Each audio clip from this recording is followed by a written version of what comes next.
après avoir vécu une grossesse et un accouchement, en utilisant mes propres forces, avec quand même l'appui, même s'il a été bref, il a quand même été déterminant de cette femme médecin qui est venue. J'ai vraiment eu envie de faire des études et de devenir sage-femme.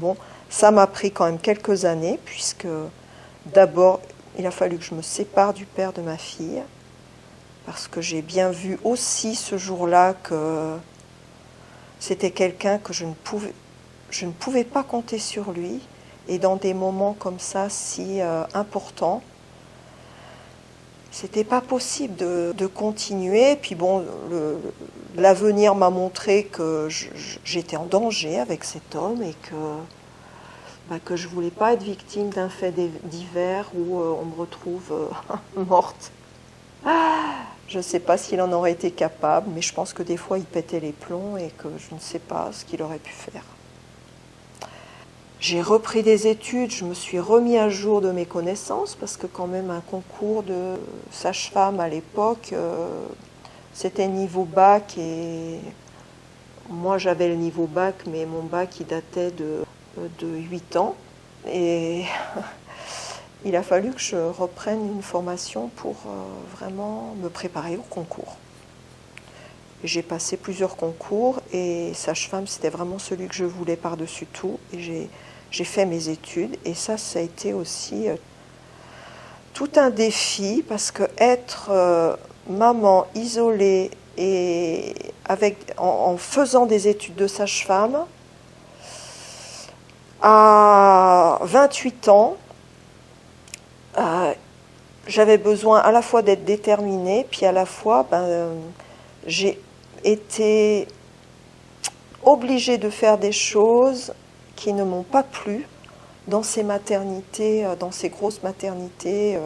Là, l'exemple qui me vient, c'est à l'époque et jusqu'à il n'y a pas si longtemps que ça, les bébés étaient systématiquement désobstrués. C'est-à-dire que quand ils naissaient, on passait un tuyau dans les narines jusqu'à l'œsophage et jusqu'à l'estomac pour vérifier que ce tuyau-là était bien débouché, parce qu'il y a une malformation qui s'appelle l'atrésie de l'œsophage et qui, si on n'opère pas rapidement, peut empêcher l'enfant de se nourrir et du coup qui est une urgence médicale.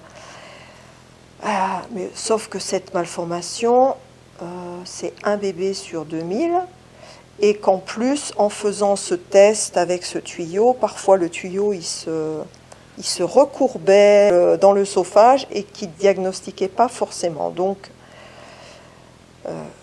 après quand même beaucoup de réflexion, ce geste systématique s'est arrêté, je dirais, ça doit être, je sais pas, 2007-2008, donc il n'y a pas si longtemps que ça, que ce n'est plus systématique et qu'on ne traumatise pas les bébés à la naissance, parce que être accueilli comme ça devait être quelque chose. Alors je ne sais pas à partir de quand c'était devenu systématique. Je pense que moi, en tant que dans les années 60, ça ne devait pas encore l'être. En tout cas, dans les années 80, 90 et jusqu'à plus de 2000, les sages-femmes classiques n'envisageaient même pas de ne pas le faire. Et ça, moi, jeune étudiante, de faire ça, j'avais conscience que c'était un traumatisme pour les bébés, c'est pas possible. Et que, en plus, le fait d'être en résistance contre cet acte et de détester faire ça, peut-être que j'étais encore plus traumatisante, je vais dire, parce que quand on fait les choses avec douceur, peut-être... moi j'essayais de les faire avec douceur, mais il y avait tellement de résistance en moi que peut-être c'était encore pire que de le faire en étant persuadée que c'était une bonne chose. Il y avait aussi un autre acte qu'on faisait beaucoup, et je pense que maintenant ça se fait beaucoup moins. Donc pendant mes études, quand on captait pas bien le cœur du bébé pendant un accouchement, et dans les accouchements en CHU, c'est-à-dire centre hospitalo-universitaire, Les femmes, elles étaient sous monitoring du début à la fin. Et quand on captait pas bien le cœur du bébé, eh ben on mettait un capteur sur le crâne du bébé. C'est-à-dire qu'on vissait une électrode dans le crâne du bébé, carrément. Et là, c'est pareil. Moi, je me rappelle d'une maman qui avait dit mais ça fait pas mal au bébé. La sage-femme me dit mais non, pas du tout. Et je m'étais dit mais comment on peut imaginer que visser une électrode métallique sous la peau, ça peut être indolore. Bon, je pense qu'actuellement... Mais tout ça pour le bien. C'est parce que pour les soignants, il est indispensable d'entendre le cœur d'un bébé chaque seconde du travail et que du coup, si on ne l'entend pas, c'est la mort assurée ou presque. Et du coup, il faut absolument entendre ce bébé. Et du coup, c'est pour ça qu'on mettait cette électrode. J'ai réaccouché, mais après être devenue sage-femme. Et après avoir accompagné des naissances à la maison. Donc j'avais un autre regard. Et d'ailleurs, donc j'ai eu 2 autres enfants à 20 mois d'intervalle, et pour l'aîné des 2, j'accompagnais des naissances à la maison, mais aussi j'avais toute cette connaissance des pathologies et tout. Enfin, j'étais plus vierge, comment je vais dire, comme pour mon aîné, et je savais plein de choses qui m'ont parasité en fait. C'est pas très... C'est bien d'être naïf et vierge, en fait. C'est pas... Quand on sait trop de choses, le mental peut vraiment agir. En plus, j'ai eu assez vite un résultat de prise de sang. J'avais la présence d'anticorps irréguliers. Et ce qui fait que, heureusement, je connaissais quand même pas mal de gens, des réseaux un peu parallèles pour m'informer des risques réels. Et après qu'on m'ait dit oh là là, mais tu vas avoir des amniosynthèses tous les mois, il va falloir que tu sois super surveillée, ce qui était hors de question pour moi. Et bien en fait, je me suis rendu compte que ces anticorps n'étaient pas du tout, il n'y avait pas de risque, à part s'ils étaient associés à un autre anticorps que je n'avais pas. Et bon, mais ça m'a travaillé pendant quand même 1 mois, 2 mois. Après, je me suis inquiétée de la position. Est-ce qu'elle allait bien être positionnée? Je me suis fait quand même pas mal de scénarios. J'ai eu mon diplôme en juin 92 et vraiment, j'ai fait ces études pour devenir sage-femme et accompagner des naissances à la maison. Sauf que pendant 4 ans, c'était tellement un autre monde et que ce que j'avais vécu moi en tant que maman. Et puis... on avait des discours autant au niveau du droit qu'au niveau médico-légal, qu'au niveau médical. Je n'osais même pas dire que j'avais accouché à la maison et je n'osais même pas parler de mes convictions profondes. C'était tellement à côté et j'avais fini par me dire que est-ce que c'était vraiment possible d'accompagner des naissances à la maison et de réaliser un petit peu ce rêve. Et puis j'ai vraiment eu la chance de rencontrer une sage-femme en novembre 92. En plus, c'était la date anniversaire de la naissance de ma fille, à 1 jour près.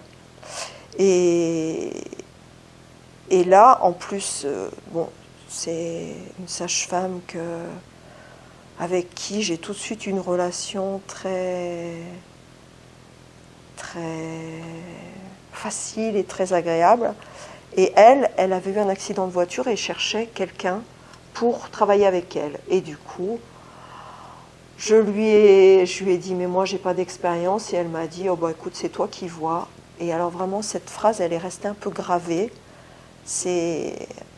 Elle me renvoyait à ma propre responsabilité. Et quand j'ai réfléchi, je me suis dit, mais si je continue à faire des accouchements à l'hôpital, En fait, j'avais peur à l'hôpital. Quand j'accompagnais une naissance à l'hôpital, il y avait les bip-bip, il y avait le monitoring, il y avait tout un tas de trucs qui sonnaient. Des fois pas parce qu'il y avait un danger, mais parce que là, il y avait un bouton de débrancher ou je ne sais quoi. Moi, je vivais un stress permanent, en fait. Mes études, ça a été beaucoup de stress parce que j'étais vraiment pas tranquille. Je me suis dit, mais si je continue à travailler, à soi-disant apprendre plus à l'hôpital, mais je vais être de plus en plus stressée, je vais être de plus en plus inquiète, je vais voir de plus en plus de choses horribles et je vais avoir de moins en moins confiance. Et ça ne va pas m'apprendre à accompagner des naissances à la maison tranquillement. Donc je me suis dit, mais c'est pas la peine d'avoir plus d'expérience que ça. Je suis d'accord pour me lancer en sachant que c'était des conditions géniales, puisque, ok, j'avais pas d'expérience, mais j'étais à côté quand même d'une femme d'expérience que je pouvais appeler tout le temps, avec qui on pouvait partager plein de choses, et surtout que je pouvais, à qui je pouvais me référer et à qui je pouvais demander avis. Le compagnonnage, un compagnonnage qui était assez génial, et du coup j'ai accepté. J'ai commencé en janvier 93 ici en Ardèche. Alors au départ j'ai accompagné cette sage-femme, et puis un jour j'ai fait mes premières consultations toute seule, et puis je suis allée à des accouchements toute seule, et le premier accouchement, mais j'étais tellement bien. C'était en février, il faisait nuit, j'étais seule avec la femme, il n'y avait pas de bruit, il y avait juste le poêle qui crépitait, une lumière douce, mais c'était vraiment tout simple. Le bébé, il est sorti tout seul, il a été contre sa mère, il a tété. Il n'y a pas eu une goutte de sang. Bon, des fois, ça saigne un peu, les accouchements, mais là, rien. Le placenta est sorti tout seul. Enfin, tout était parfait, quoi. Et je me suis dit, mais en fait, j'étais stressée du fait de toutes ces techniques. Donc, la sage-femme que j'étais stressée, je peux bien imaginer comment ça peut stresser les mères. Moi, finalement, j'ai jamais accouché à l'hôpital avec toutes ces techniques. Et je pense qu'une femme qui a jamais accouché non plus, qui a toujours accouché tranquillement chez elle, elle peut même pas s'imaginer ce que c'est que de tous ces va-et-vient, ces gens qui arrivent qu'on connaît pas, même s'ils sont gentils, bienveillants, mais il y a toujours des interactions, quoi.